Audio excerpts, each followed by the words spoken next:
बिस्मिल्लाहिर्रहमानिर्रहीम। स्टूडेंट्स, आज हम लोग चैप्टर नंबर 3 का लेक्चर नंबर 3 पढ़ेंगे और आज का हमारा टॉपिक जो है वो लीनियर एक्सेलरेशन है।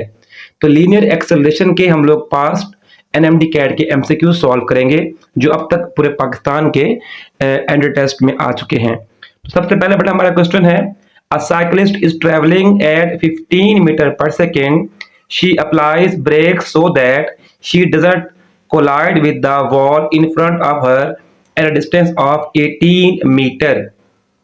हमें इनिशियल वेलोसिटी दी गई 15 मीटर पर सेकेंड और डिस्टेंस कवर किया गया है 18 metre. Calculate the magnitude of deceleration, मतलब नेगेटिव एक्सेलरेशन हमें मालूम करना है। यूएचएस 2018 का एमसीक्यू है। तो बच्चों हमारा आंसर होगा अल्फा ऑप्शन। हम सॉल्व करते हैं कि ये कैसे आता है। हम लोग यहाँ पर third equation of motion use करेंगे, 2as equals to vf square minus vi square, और यहाँ से एक्सेलरेशन निकालेंगे तो ये फार्मूला आ जाएगा vf square minus vi square over 2s। Values put करेंगे, हमारे पास जो फाइनल वेलोसिटी है वो 0 है और क्योंकि वो ब्रेक लगा देती है, रुक जाती है, तो फाइनल वेलोसिटी 0 हो जाएगी। इनिशियल वेलोसिटी 15 है, तो इस पूरे हम इसको सॉल्व करेंगे तो हमारे पास आंसर कितना आ जाएगा 6.3 मीटर पर सेकंड स्क्वायर, जो कि हमारा ऑप्शन अल्फा है। क्वेश्चन नंबर 2 देखिए बेटा, if the velocity of the body changes y equal amount in equal intervals of time, the body is said to have। ये तो बहुत आसान सा एक एमसीक्यू है, डेफिनेशन है यूनिफॉर्म एक्सेलरेशन की, यूएचएस 2010 में आ चुका है। इसकी एक्सप्लेनेशन देखते हैं बच्चों, डेफिनेशन ऑफ यूनिफॉर्म एक्सेलरेशन, तो हमारा आंसर बन जाएगा बीटा ऑप्शन। क्वेश्चन नंबर 3 देखते हैं बच्चों, a body is moving with an initial velocity of 2 kilometre पर सेकेंड।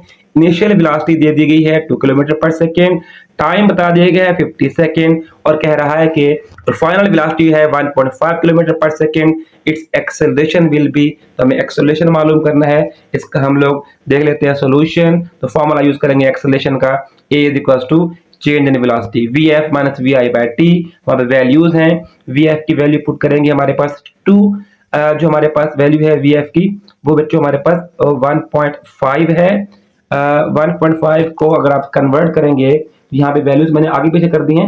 आपने 1.5 वाली जब उसको आप 1000 से मल्टीप्लाई करेंगे तो वो 1500 पहले आएगा और 2000 जो है वो बाद में आएगा। 2 को जब आप 1000 से मल्टीप्लाई करेंगे, किलोमीटर को मीटर में कन्वर्ट करना पड़ेगा। तो बच्चों हमारा आंसर क्या आ जाएगा 10 मीटर पर सेकेंड, जो पर सेकेंड स्क्वायर बेटा हमारा आंसर आ जाएगा। आंसर बेटा हमारा नेगेटिव में आएगा क्योंकि वेलोसिटी क्या हुई है, डिक्रीज हुई है। जब आप vf की वैल्यू 1500 पहले पुट करेंगे और 2000 बाद में पुट करेंगे तो हमारा आंसर तो यही आएगा, बस साइन चेंज हो जाएगा। तो ये हमारा क्वेश्चन नंबर 3 था। क्वेश्चन नंबर बेटा 4 देखिए, इसका आंसर डेल्टा ऑप्शन हो गया। क्वेश्चन नंबर 4 देखिए बच्चों, a ball is thrown vertically upward with a velocity of 98 metre per second. एक बॉल को ऊपर की तरफ फेंका गया है, वेलोसिटी 98 है। It's if it take 10 second to reach the highest point तक पहुंचने में 10 सेकंड लेता है, then the acceleration of the ball, तो बड़ा बॉल का एक्सेलरेशन क्या होगा। इसके दो तरीके हैं बेटा, या तो इसको हम सॉल्व कर लें या वैसे ही जब कोई बॉडी वर्टिकली अपवर्ड मूव करती है तो उसका acceleration negative 9.8 metre per second square होता है। तो डेल्टा ऑप्शन हमारा आता है। इसको हम सॉल्व भी कर लेते हैं। सॉल्व करने के लिए हम एक्सेलरेशन का फॉर्मूला यूज करेंगे, a is equal to vf minus vi by t। तो बेटा हमारे पास vf हाईएस्ट पॉइंट पे जब बढ़ जाएगी तो फाइनल वेलोसिटी 0 हो जाएगी और इनिशियल वेलोसिटी 98 है। इसको हम सॉल्व करेंगे तो minus 9.8 metre per second square बेटा हमारा आंसर आ जाएगा। ये बेटा हमारे पास ईटा 2011 मतलब केपी की का जो होता है हमारे पास केपी का एमडी कैट, उसे हम ईटा कहते होते हैं। क्वेश्चन नंबर बेटा हमारे पास इसका आंसर डेल्टा। क्वेश्चन नंबर बेटा 5 देखें, bodies which fall freely under the action of gravity is an example of. बच्चों वर्टिकली फॉलिंग ऑब्जेक्ट जो होती हैं, वो जो फ्रीली फॉलिंग ऑब्जेक्ट्स होती हैं वो यूनिफॉर्म एक्सेलरेशन से फॉल करती हैं, लेकिन कंडीशन ये होती है कि जब एयर रेजिस्टेंस ना हो, आइडियल केस ना हो। आइडियल केस हो तो बेटा हमारे पास ये यूनिफॉर्म एक्सेलरेशन जिसकी value 9.8 metre per second square constant value होती है। तो बच्चों हमारे पास आंसर आ जाएगा अल्फा और एक्सप्लेनेशन वो जो मैंने आपको बता दी, फ्रीली फॉलिंग बॉडीज के लिए ए जो होता है 9.8 मीटर पर सेकंड स्क्वायर होता है और ये कांस्टेंट रहता है। Question number 6, an aircraft is moving along a straight path with constant velocity it's acceleration will be. Nums का 2019 का एमसीक्यू है, कितना आसान एमसीक्यू। आप सोच रहे होंगे कि ये हमारी बारी भी आ जाए, इंशाल्लाह आएगा। और क्योंकि बेटा वेलोसिटी जो यहाँ पर कांस्टेंट है, जब वेलोसिटी कांस्टेंट होती है तो बच्चों हमारे पास एक्सेलरेशन जो हो जाता है वो क्या हो जाता है, जीरो हो जाता है। तो बेटा हमारा ऑप्शन क्या आ जाएगा, ऑप्शन हमारा आएगा बीटा। और एक्सप्लेनेशन आप देख लें, del v by del t, velocity जो है वो चेंज नहीं हो रही, चेंज इन वेलोसिटी मतलब डेल वी जीरो है, तो एक्सेलरेशन जीरो हो जाएगा बेटा हमारे पास। बीटा ऑप्शन हमारा इसका करेक्ट हो जाएगा।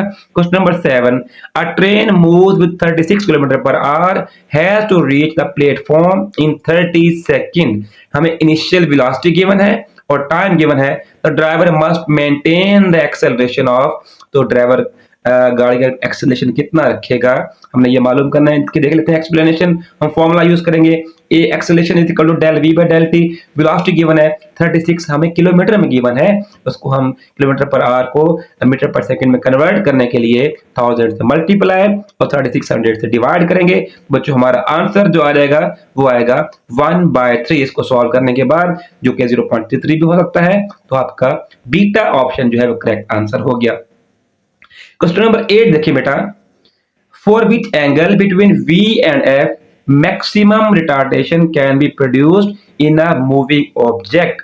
रिटार्डेशन बेटा कहते हैं नेगेटिव एक्सेलरेशन को, और ये तब प्रोड्यूस होता है जब बॉडी की वेलोसिटी डिक्रीज हो रही हो।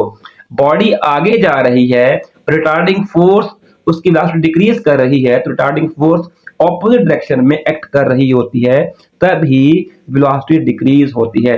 तो फोर्स वेलोसिटी के ऑपोजिट डायरेक्शन में, तो मतलब कितना एंगल बनेगा, 180 डिग्री बन जाएगा बेटा हमारे पास। इसका हम एक्सप्लेनेशन देखते हैं।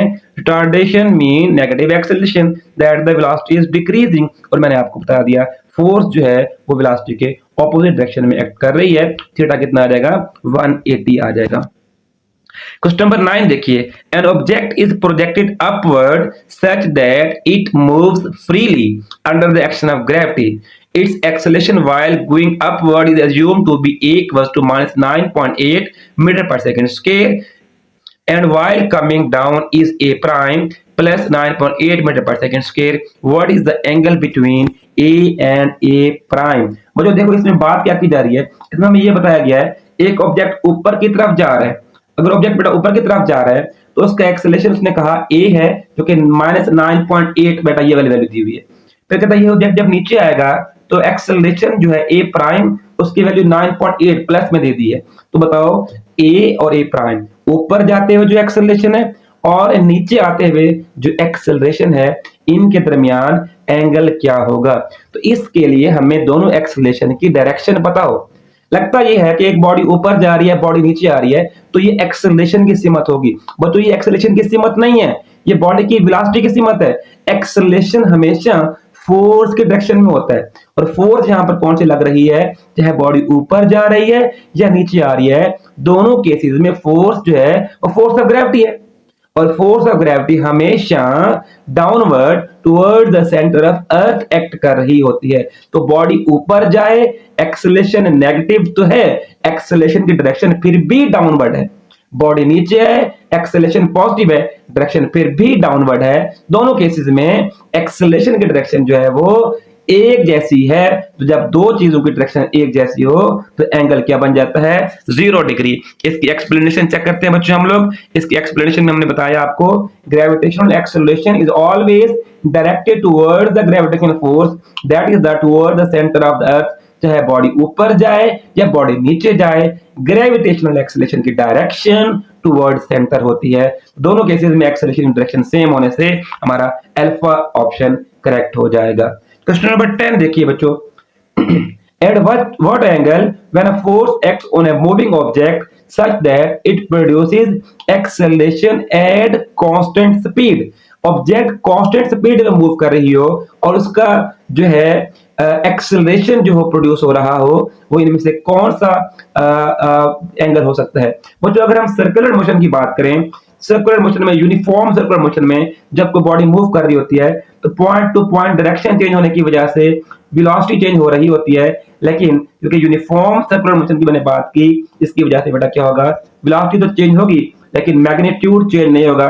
मतलब क्या है, स्पीड क्या रहती है बेटा, यहाँ पर स्पीड जो होगी वो क्या हो जाएगी, स्पीड जो हो जाएगी वह यहाँ पर कांस्टेंट हो जाएगी। जब स्पीड बेटा यहाँ पर कांस्टेंट होगी तो ऐसा कौन सा केस बन गया जिसमें बेटा स्पीड कांस्टेंट हो और एक्सेलरेशन प्रोड्यूस हो, तो यूनिफॉर्म सर्कुलर मोशन में होता है ऐसा। अब यहाँ पर एंगल क्या बनेगा, एंगल यहाँ पूछा जा रहा है फोर्स और वेलोसिटी के दरमियान। तो बेटा बात ये होती है जब बॉडी सर्कल में मूव कर रही होती है, फोर्स बेटा यहाँ पर क्या होती है, tangent along the tangent act कर रही होती है, जो होती है हमारे पास, इसकी वजह से हमारे पास जो एंगल बन जाएगा वो क्या बन जाएगा, 90 डिग्री बन जाएगा बच्चों हमारे पास। तो हमारे पास जो है एक्सप्लेनेशन देखें अगर हम लोग, it is possible in case of uniform circular motion F is perpendicular V, इसमें बेटा फोर्स और हमारे पास वेलोसिटी क्या होते हैं, परपेंडिकुलर होते हैं। हाँ याद रखिएगा वेलोसिटी यहाँ पर टेंजेंट है अलोंग द, और फोर्स जो है यहाँ पर जो है वो along the centrifugal force along the radius होगी। Question number 11, a body having uniform acceleration of 10 ms minus 2 has a velocity of 10 metre per second. बच्चों हमें एक्सेलरेशन दे दिया है, वेलोसिटी फाइंड दे दी है, टाइम मालूम करना है। तो in what time its velocity will be double, किस टाइम में वेलोसिटी डबल हो जाएगी, इसको हमें सॉल्व करना पड़ेगा। सॉल्व करते हैं, एक्सेलरेशन का बेसिक फार्मूला यूज करते हैं बच्चों। हमारे पास formula a is equals to, असल में ये फार्मूला यूं था a is equals to vf minus vi by t। अब उसने vf हमें कहा कि वेलोसिटी डबल हो जाएगी इनिशियल के मुकाबले में, तो इनिशियल के मुकाबले में डबल का मतलब है 2vi हो जाएगी फाइनल वेलोसिटी, और इनिशियल vi है, तो बेटा हमारे पास हल करके क्या आ जाएगा, vi बाय t। अब vi बेटा हमारे पास कितना 100 है और t बेटा हमारे पास कितना है 10 है, तो इसको डिवाइड करें 10 हमारा आंसर आ जाएगा जो कि बीटा ऑप्शन है। क्वेश्चन नंबर 12 देखिए बच्चों, तो बेटा ये इसका आंसर बीटा ऑप्शन है, यहाँ पर ए गलत लिखा हुआ है। Question number 12, a car travelling at 10 metre per second towards north east, car जो है वो नॉर्थ ईस्ट में मूव कर रही है, सडनली अप्लाइज ब्रेक्स, अचानक ब्रेक लगाती है, the acceleration will be in, acceleration की सीमत क्या होगी। और इसको अगर हम क्या सॉल्व कर लें, देखें मेरे पास डायरेक्शन कुछ ये बनती है बेटा, हमारे पास ये ईस्ट है, ये बेटा वेस्ट है, ये नॉर्थ है और ये साउथ है। डायरेक्शन जो उसने बताई है नॉर्थ ईस्ट में, नॉर्थ ईस्ट का मतलब है कि गाड़ी इस सीमत में जा रही है और फिर ब्रेक लगाती है। ब्रेक लगाने का मतलब है स्पीड क्या हो रही है बेटा, चेंज हो, स्पीड जो है वो डिक्रीज हो रही है। अगर स्पीड डिक्रीज होगी एक्सेलरेशन नेगेटिव होगा, और एक्सेलरेशन जो गाड़ी की वेलोसिटी है या स्पीड है उसके ऑपोजिट डायरेक्शन में होगा, और ऑपोजिट डायरेक्शन बेटा हमारे पास क्या बन रही है, वो बन रही है साउथ वेस्ट। तो मेरा आंसर जो होगा बच्चों वो होगा ऑप्शन नंबर, ऑप्शन बेटा क्या होगा हमारे पास करेक्ट, ऑप्शन बेटा हमारे पास करेक्ट होगा चार्ली ऑप्शन, वेलोसिटी डिक्रीजिंग।